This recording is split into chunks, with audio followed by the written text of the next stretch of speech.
mengatakan itu ibunya hanya bisa menurut. Dia kembali ke kamarnya untuk bersiap-siap. Dengan motor metik milik ibunya mereka berangkat ke tempat di mana masyarakat sekitar biasa berobat. Terlihat di kejauhan sebuah rumah dengan pelang putih yang bertuliskan, Bidan Ratih AMD. Cap, motor metik ini berbelok ke rumah itu. Di sana mereka bertemu Pak Harun dan istrinya. Beliau merupakan tetangga sekaligus ketua RT di lingkungan itu. Setelah berbicara sebentar dengan mereka berdua sebelum akhirnya pasien yang ada di dalam keluar, Rian bersama ibunya masuk ke ruang periksa. Ketika di dalam ibunya diminta untuk berbaring di kasur. Sementara Rian menunggu sambil menimbang berat tubuh dan mengukur tinggi badannya. 60 kg berbanding 178 cm. Jauh dari ideal, tapi cukup pas untuk seorang pelajar kelas 11 SMA. Rian tahu dia lebih tinggi dari siswa kebanyakan, tapi tidak pernah mengukurnya dalam 2 tahun ini, dan baru kali ini dia bisa tahu tinggi badannya secara pasti. Saat Rian berbangga diri dengan tinggi badannya, Bu Ratih sudah selesai memeriksa ibunya. Bu Ratih meminta Rian untuk menunggu di luar. Rian melihat ibunya dan dia mengangguk jadi Rian keluar dari ruang periksa. Di luar sudah ada pasien lain yang menunggu. Seorang lansia yang diantar. 2 orang pria. Rian berbasa-basi dengan kedua pria itu dan mereka mengobrol cukup lama. Mereka mengobrol sekitar 5 menit sebelum akhirnya ibunya keluar. Tapi anehnya, bukannya lebih sehat, ibunya malah lebih pucat dari sebelumnya. Ibunya mendahului dan menunggu di motor. Sepanjang jalan mereka hanya diam, tak ada obrolan terjadi. Sampai di rumah pun ibunya langsung membuka pintu dan menghilang ke kamarnya. Rian tidak tahu apa yang terjadi di ruang pasien tadi. Rian hanya bisa memasukkan motor ke dalam rumah dan masuk kamar kembali. Membalas beberapa SMS yang dikirim Fitri kepada sebelum akhirnya tertidur. Pagi harinya, setelah Rian menjemur pakaian, dia melihat ibunya keluar dari kamar mandi sambil menangis. Sebuah benda berwarna pink ada di tangannya. Jika dalam keadaan biasanya, Rian bisa membalas perkataan ibunya, tapi sekarang adalah keadaan yang luar biasa. Harga dirinya sebagai laki-laki dipermalukan sekarang. Amarah ibunya yang sebelumnya meledak-ledak sekarang telah luntur seiring keinginan yang menguasai mereka berdua. Mereka terdiam ketika mata saling berpandangan, lalu ibunya tersenyum sebelum akhirnya tertawa puas. Ya, nasi telah menjadi bubur. Walau mereka bingung harus bagaimana untuk menghadapi kehadirannya, tapi bisa saling menyenangkan seperti sekarang akan menjadi hal biasa bagi mereka ke depannya. Siang harinya, setelah 5 kali melakukan dengan ibunya, mereka akhirnya beristirahat. Rian membolos hari ini dan ada beberapa SMS dan panggilan tak terjawab dari Fitri. Rian membalas sekenanya saja dan tentu dia tidak akan segera membalas. Setelah zuhur, jam pelajaran akan lanjut sampai jam 2 siang. Ibunya bermalas-malasan dengan pundak Rian sebagai sandaran kepalanya. Meski terlihat fokus ke TV yang sedang menyala, tak bisa dipungkiri jika dia sesekali melihat ke layar HP Rian. Saat sedang asik bersantai dengan sedikit ledekan yang menyelingi, tiba-tiba HP ibunya berbunyi. Nada deringnya yang khas menghentikan candaan mereka dan ibunya mengangkat telepon itu sambil mengecilkan volume TV. Entah berita duka apa yang ibunya dapat. Tapi samar-samar Rian bisa tahu itu telepon dari Bu Lektini, istri dari Pak Leknya. Pak Lek Setu merupakan adik dari ayah Rian. Dulu saat masih belum punya rumah, mereka tinggal di rumah nenek dan Pak Lek masih bujang waktu itu. Saat Rian masih kecil dia sering diajak jalan-jalan dan dibelikan mainan. Tentu beliau adalah orang yang berjasa di masa kecil Rian. Tanpa bertanya lagi, Rian menyusul ibunya ke kamar mandi. Mereka buru-buru berpakaian sepantasnya dan mengeluarkan motor metik. Rian coba hidupkan, tapi tidak menyala. Karena tak ingin menunggu lama, akhirnya terpaksa Rian pakai si jago. Ibunya biasanya enggan dibonceng dengan si jago, tapi sekarang dia tidak punya pilihan lain. Setelah mengunci semua pintu dan jendela, tentu jemuran tadi pagi tidak lupa diangkat dan dimasukkan ke dalam. Mereka berangkat. Ibunya juga sibuk menelpon ayah Rian supaya ia lekas pulang. Sayangnya ayahnya baru bisa pulang nanti malam karena tidak ada tiket bus siang yang mengarah ke tempat itu. Dia sangat terpukul karena kepergian adiknya yang begitu cepat. Apalagi Pak Lek Setu adalah anak bungsu dari 5 bersaudara di keluarga ayahnya. Tapi takdir ingin Pak Lek yang pertama di antara kelimanya untuk menghadap ke Sang Pencipta. Setelah sampai di rumah duka, keadaannya sudah ramai. Beberapa polisi juga terlihat di halaman, bercengkrama dengan warga sekitar. Rian dan ibunya langsung masuk ke dalam. Di sana ibunya langsung menghampiri Bulektini yang sedang menangis.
Donadoni, si kembar anak tertua Pak Lek juga terlihat menangis di pelukan ibunya. Sementara Rani, si bungsu tengah digendong oleh kakeknya. Rani sudah tertidur. Rian menghampiri kakeknya dan mengambil Rani. Kakeknya lantas keluar untuk menyapa beberapa tamu. Rian menyusul di belakangnya. Meski keadaan rumah duka sudah ramai, jenazah Pak Lek tidak ada. Usut punya usut, beliau masih di rumah sakit dan sudah dijemput Pak D. Derajat sebagai kakak tertuanya. Kedua saudara ayahnya juga sudah datang. Mereka sibuk mengabari sanak keluarga lain dengan HP mereka masing-masing.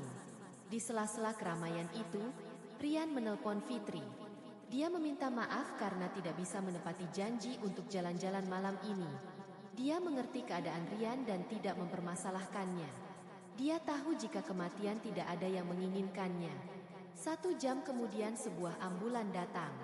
Diikuti mobil SUV milik Pak Derian. Suasana menjadi lebih haru dengan tangisan menyambut jenazah Pak Lek. Salah seorang perawat rumah sakit ikut di dalam ambulan dan mengatakan jika jenazah hanya perlu disolatkan saja karena telah dimandikan pihak rumah sakit.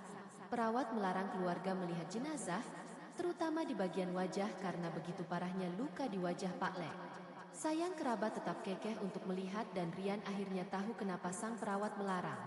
Ibunya saja sampai berlari ke belakang karena merasa mual. Akhirnya prosesi pemakaman dilanjutkan. Setelahnya diadakan tahlilan seperti adat yang sudah biasa dilakukan. Pada akhirnya setelah jam 9:45 acara selesai. Rian dan ibunya pamit karena rumah mereka kosong dengan lampu yang belum menyala. Kerabat yang masih berkumpul melepas kepergian mereka dengan mengucapkan hati-hati. Akhirnya mereka kembali jalan. Tidak seperti siang hari di mana banyak kendaraan yang berlalu lalang, jalanan di daerah itu relatif sepi di malam hari. Hampir tidak ada kendaraan yang menyalip ataupun berpapasan. Tapi sialnya ketika bertemu kendaraan yang menyalip, itu adalah gerombolan orang jahat. Baik teman-teman, mungkin cukup sampai di sini dulu untuk cuplikan cerita yang bisa saya berikan. Kalau ada salah perkataan maupun penulisan saya minta maaf yang sebesar-besarnya. Semoga teman-teman dapat terhibur dengan cerita yang kali ini saya sajikan dan nantikan kelanjutan ceritanya hanya di lain kesempatan. Saya ucapkan selamat beraktivitas dan terima kasih.